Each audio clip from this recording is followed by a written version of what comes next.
দেখো বিছনাপত্র সব ঝেড়ে পরিষ্কার করে দিয়ে মধ্যে রয়েছে কচু শাক, একটা তাল আর লতি রয়েছে আর একটা থোড় রয়েছে। এই যে 2-3 দিন রোদ দিল তো পরপর, তো কালকে থেকে আবার একটু বৃষ্টি শুরু হয়েছে।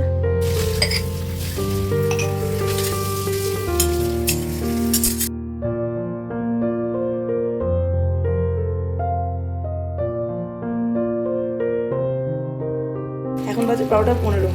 তো সৌম্যকে আনতে যাওয়ার আগে সব রান্না বান্না কমপ্লিট করে নিলাম।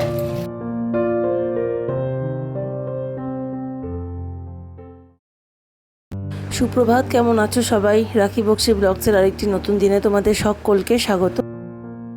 আজ বুধবার আর এখন বাজে সকাল 8টা। তো নিচে সব কাজকর্ম যেরকম প্রত্যেক দিনের মতো শুরু করি সেরকমই শুরু করে দিয়েছি। আর সৌম্য কিন্তু বেরিয়ে গেছে স্কুলে, আর রিজুও বেরিয়ে গেছে। তো ওরা দুজনে বেরিয়ে যাওয়ার পরে কিন্তু ঘরদোর সব ফাঁকা হয়ে যায়, আর তখনই আমি দোতলার এই কাজগুলো করি আর কি। তো আজকেও সৌম্যকে আমাকেই আনতে যেতে হবে স্কুল থেকে। তো এখন তো প্রত্যেক দিনই আমি আনতে যাই, তো ওই জন্য প্রত্যেক দিনই কিন্তু সকালবেলাটা একই রকম রুটিন থাকে আর প্রত্যেক দিনই প্রচণ্ড তাড়াহুড়ো থাকে। তো আজকেও সেরকমই রয়েছে। তো দেখো আজকে অনেক দিন পরে এদিকের এই সামনের দিকে জানলাটা খুলে দিলাম, কারণ এখন তো বৃষ্টিটা 2-3 দিন একটু কমেছে, তো বেশ সুন্দর রোদ দিচ্ছে। তো এই জন্য জানলাটা খুলে একটু বালিশগুলো রোদে দিলাম। আর এখন সমস্ত মশারি তুলে বিছনার চাদর ভালো করে ছেড়ে পরিষ্কার করে নেবো। আর ওর বাবাকে বলেছি একটু বাজার টাজার করে আনতে, আর একটা তাল আনতে বলেছি বিশেষ করে, কারণ সামনেই হচ্ছে জন্মাষ্টমী। তো ঠাকুরকে ভোগ করে দেবো তালের বড়া, আর তালের বড়া আমরাও খাইনি এবার। তো এখন এত প্রত্যেক দিনের যে কাজের চাপ বেড়ে গেছে যে এক্সট্রা কোনো রান্না বা এক্সট্রা কোনো কাজ করব সেগুলো আর হয়ে ওঠে না।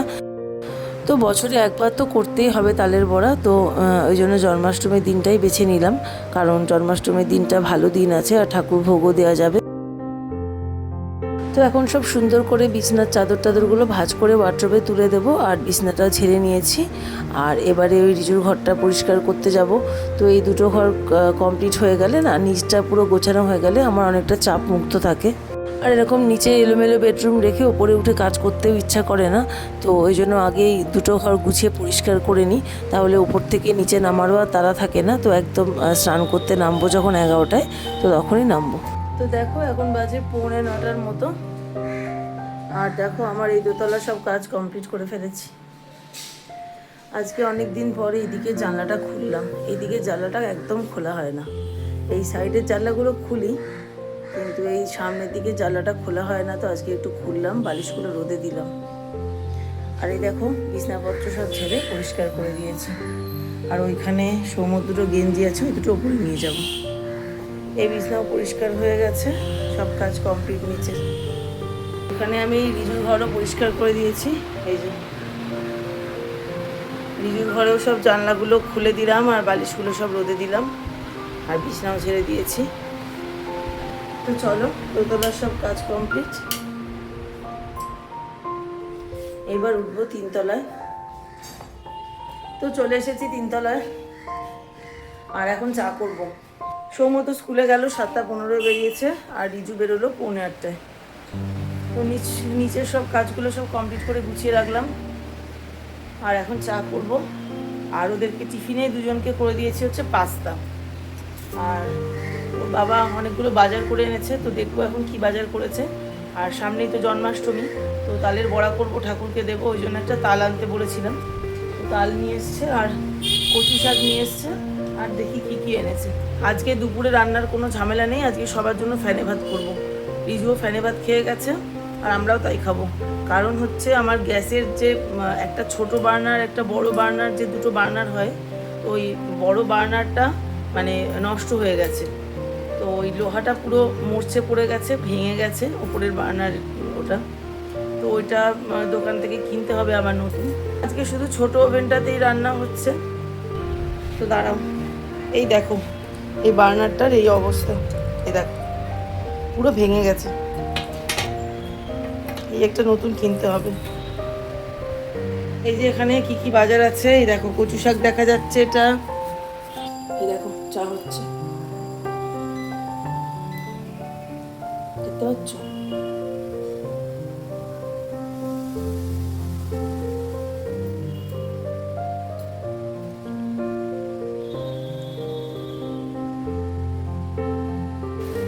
মধ্যে কচু শাক রয়েছে,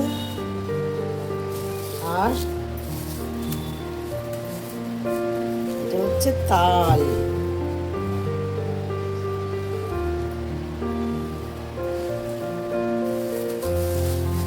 আর কি এনেছে?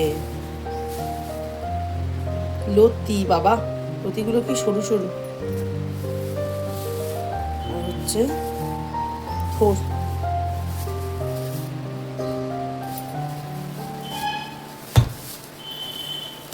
তো দেখো, এই হচ্ছে আজকে বাজার। প্যাকেটের মধ্যে রয়েছে কচু শাক, একটা তাল, আর লতি রয়েছে, আর একটা থোর রয়েছে।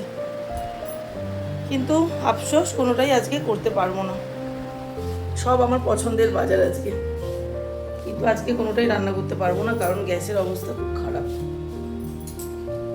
আর এদিকে এখন পেটটা খুলে দিলাম।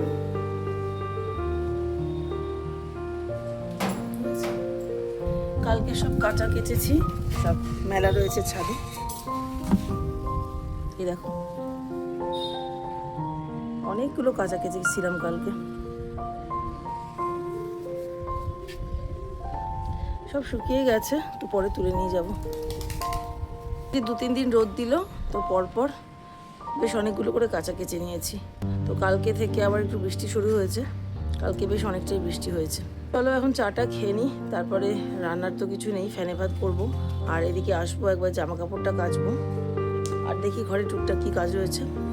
সমুকে আনতে যাব। আজকে সকাল থেকে কাজের খুব বেশি চাপ নেই। আর দেখো, এই বিছনা সোফা এগুলো তো মোটামুটি ঝেড়ে পরিষ্কার করেই দিই সকালবেলা। তো আবার কি অবস্থা হয়েছে। তো এই 3 তলার বিছনা সোফা এগুলো যে আমার কতবার ঝাড়তে হয়। আর এই সোফাটাকে ভাবছি চেঞ্জ করে নেবো। তো যদি এক্সচেঞ্জ করে দেয় তো ভালো, নাহলে এটাকে বাইরে নিয়ে গিয়ে ফেলে দিতে হবে, কারণ অবস্থা খুবই খারাপ। তো ইচ্ছা আছে পুজোর সময় একটা সোফা নেব। এই সোফাটা আর মানে বসা যায় না, আর চোখেও দেখা যায় না, এত অবস্থা খারাপ। সময় এরকম অবস্থা করে দিয়েছে। তো এটাকে চেঞ্জ করতেই হবে আমার পুজোর সময়। তো একবারে যদি না পারি ইনস্টলমেন্টে নিয়ে শোধ করবো। তো যাই হোক, আপাতত কিনতে এটা হবেই পুজোর আগে। আর এই তো আর কি। আর আমার বড় ট্রাইপডের স্ট্যান্ডের যে ক্যামেরা হোল্ডারটা, সেটাও ভেঙে কীরকমভাবে একটা ভেঙে গেছে। সেদিন যখন ভিডিও শ্যুট করতে যাই, তখন ওই ক্যামেরা হোল্ডারটার মধ্যে ফোনটা লাগাতে গিয়ে মানে ওটা টানতে হয়, তো ওটা টানতে গিয়ে দেখছি স্প্রিংটা খুলে বেরিয়ে গেল, আর ওটা পুরো ভেঙে গেল। তো এখন বড় ট্রাইপডটা দিয়ে তো ভিডিও করতে পারছি না, ছোট এই হ্যান্ড ট্রাইপডটা দিয়ে করছি। তো এখন ব্লগ করে করে এমন অভ্যাস হয়ে গেছে, একদিন না করতে পারলে ভালো লাগে না। এই যে চা হয়ে গেছে, তো চলো এখন শান্তি করে বসে চাটা খাবো। আর চা খেয়ে বেশ খানিকক্ষণ সময় কাটিয়েছি, একটু ফোন টোন ঘাটলাম, যেহেতু সকালবেলা রান্না সেরকম কিছু নেই। সেরকম নেই বলতে কিছুই নেই। তো ফ্যানে ভাত করবো, আমি আর সৌম্য দুজনে খাবো হচ্ছে গরম গরম। তো রিজুরটা যখন করেছিলাম তখন ওর বাবারটাও করে রেখেছি, আর আমার আর ছোটো ছেলেরটা করবো হচ্ছে দুপুরবেলা, যখন সৌম্যকে স্কুল থেকে নিয়ে ফিরবো তারপরে ভাতটা বসাবো। কারণ ওটা তো হতে বেশি সময় লাগে না, 10-15 মিনিটের মধ্যেই হয়ে যাবে। তো এখন করে রাখলে ঠান্ডা হয়ে যাবে আর খেতে একদম বিষ লাগবে। তো ওই জন্য গরম গরমই খাবো, তাই জন্য এখন আর কিছু রান্না টান্না করিনি। তো দেখো সিঙ্কে অনেক বাসন জমেছিল, তো এই বাসন টাসনগুলোকে সব কাজের দিদিকে মাজতে দিলাম। আর এই টুকটাক 2-1টা আমার যেগুলো ধুই আমি, সেগুলো আমি ধুয়ে নিচ্ছি। আর আজকে রাতের তরকারিটাও এবেলাতেই করে রাখবো। তো আজকে ভেবেছি 1 প্যাকেট মাশরুম রয়েছে, তো চিলি মাশরুম করব।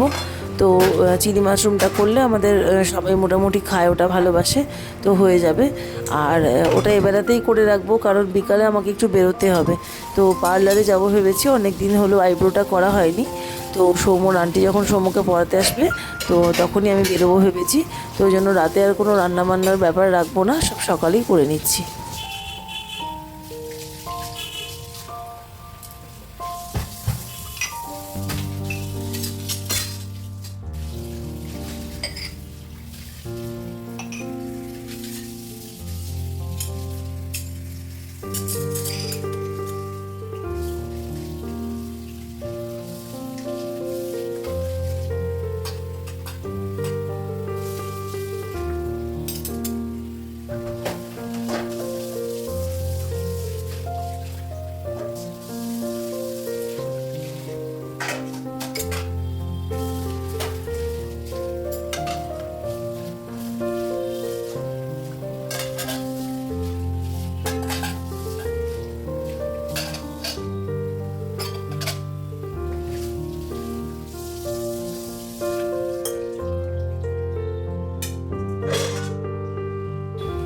এই যে দেখো মাশরুমটাও কিন্তু বয়েল হতে বসিয়ে দিয়েছি, আর এরপর রান্নাটা করব। আর এই বিছানাটা আর সোফাটা কিন্তু সকালবেলা একবার ছেড়ে নিয়েছি, তো এরপরে আবার ছেড়ে নেবো, কারণ বারবারই এটা পরিষ্কার করতে লাগে। এটা অনেকটা নোংরা হয়ে যায়, যেহেতু সবসময় এখানটা ইউজ করা হয়, বসা হয়, তারপর টুকটাক এটা সেটা করা হয় এখানে বসে, ওই জন্য এই বিছানাটা নোংরা হয় সবচেয়ে বেশি। আর দোতলার বেডরুমটা অতটা নোংরা হয় না, কারণ ওটা যে সকালবেলা গুছিয়ে আসি, তারপর তো আর কেউ ঢোকে না ওখানে, তারপরে আমি আর সোমা বা দুপুরবেলা ঘুমোতে যাই, তো ওই জন্য ওটা বারবার পরিষ্কার করতে লাগে না। তখন এই বাজারগুলো ফ্রিজের মধ্যে তুলে দিই, তো থোড়, তারপর লতি, তারপর তোমার হচ্ছে কচু শাক। তো এগুলো আজকে তো হবেই না, আজকে গ্যাসের অবস্থা ভালো না, তো কবে করতে পারবো জানি না। তো চলো বন্ধুরা, এখন এই ছাদ থেকে যে সকালবেলা জামা কাপড়গুলো দেখিয়েছিলাম শুকিয়ে গেছে, তো সেইগুলো নিয়ে চলে এলাম এখন। আর কয়েকটা কাঁচাও বসিয়েছি, তো দু একটা কাঁচা মেলে দেবো এখন। 12টা, আর স্নান করলাম, তারপরে এখানে নিচে ঠাকুরকে ভোগ দিলাম, আর এখন উপরে যাব, উপরে গিয়ে রেডি হব, তারপর ঠাকুর পুজো দেবো, তারপর সমুকে আনতে যাবো। এ দেখো, রাতের জন্য চিলি মাশরুমটাও করে ফেললাম, এখন বাজে 12টা 15। তো সমুকে আনতে যাওয়ার আগেই সব রান্না বান্না কমপ্লিট করে নিলাম। চলো দেখো বন্ধুরা, সমুকে নিয়ে বাড়ি চলে এসেছি, এই যে। তো চলো এখন ওকে ড্রেস ছাড়াবো, তারপর স্নান করাবো, খাওয়াবো। আর ফেলে ভাত এখনো বসাইনি আমাদের, ফেলে ভাতটা এখন বসাবো, গরম গরম খাবো। তো দেখো এখন বাজে রাত 9টা, আর সৌম্যর আন্টি এসছে হচ্ছে 7:45। তো সৌম্য আন্টির কাছে পড়ছিল, আর আমি বেরিয়েছিলাম, পার্লারে গিয়েছিলাম, তো আইব্রোটা করে এলাম, ঠিক আছে। আর আসার সময় একটা হেয়ার ব্যান্ড কিনে নিয়ে এসেছি। আর এখন রাতের জন্য রুটি করবো, আর তরকারি তো দুপুরেই করা আছে। তাহলে চলো আজকে ব্লগটা এখানেই শেষ করছি, আবার ফিরবো নতুন ব্লগ নিয়ে। সবাই ভালো থাকো।